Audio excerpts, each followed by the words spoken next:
Hey, welcome to the Vickers Tactical YouTube channel. I'm Larry Vickers, and this is my review of the HK VP9 striker-fired 9mm pistol.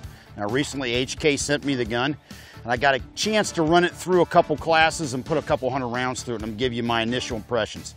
Now, HK has a long history of not only striker-fired handguns with the P7, but they were actually the first major manufacturer to make a polymer frame handgun in the HK VP70Z. This pistol, however, will be compared primarily to two handguns. The Glock 17, which is by far the most popular polymer frame handgun in the world, and also the Walther PPQ, which is a striker-fired gun that Walther brought out a couple years ago that kind of predated this gun, however, was heavily influenced by the HK P30. Now, this particular gun, if you've seen a PPQ and a P30, you've seen essentially what is more or less the VP9. There's a few differences, however. It has the side panels and the back strap insert like the P30, however, they do not interchange, and they come in the box with large, medium, and small.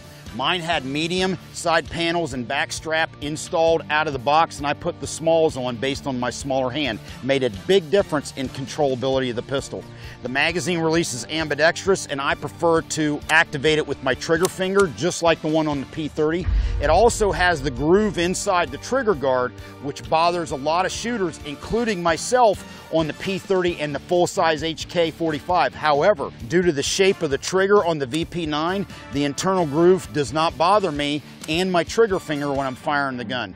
The VP9 also has a Picatinny rail up front on the bottom of the frame, which has become commonplace with the more modern HK polymer frame handguns. Has grasping grooves up front, which has now become standard with a lot of the more modern HK pistols. In addition, it uses the HK P30 magazine. It has ambidextrous slide releases. One's here on the left and one on the right, shaped differently. One of the things about them, they're a little bit too low profile for my personal taste. I'd like to see them protrude a little bit more because I'm an old 1911 shooter and I use my support hand thumb to release the slide using the left hand slide release. Also, shooters have to be aware of the fact with their grip, they can inadvertently keep the slide from locking to the rear depending on where their grip's at. So they have to make sure they get their thumbs well away from the slide release. I noticed that when I passed it to some different shooters the other day in a class. Very accurate pistol. In fact, I've never shot an HK handgun that wasn't accurate.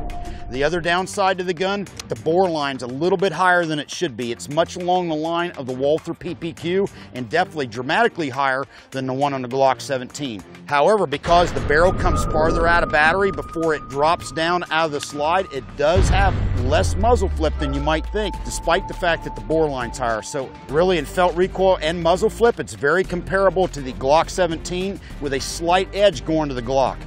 The thing I like about the VP9 probably more than anything else is the trigger. In my opinion, it has the best of all the striker-fired handguns on the market. And keep in mind, it's a single action trigger, not a double action style trigger like a Glock. So it's fully cocked, and when you release the trigger, it's releasing a fully cocked striker. However, in terms of take-up, length of pull, over travel, and reset, I think it's superior to even the excellent trigger that's on the Walther PPQ.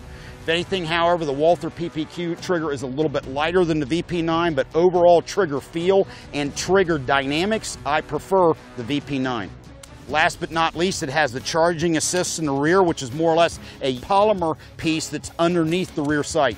It has the same sights as the P30 or the HK45, so there's aftermarket sights already on the market to replace them in case you don't like what comes from the factory. All things being equal, compared to an out-of-the-box Glock 17 and an out-of-the-box Walther PPQ for roughly $100 to $150 more than a Glock 17, the HK VP9 is probably the best out-of-the-box striker-fired handgun on the market today.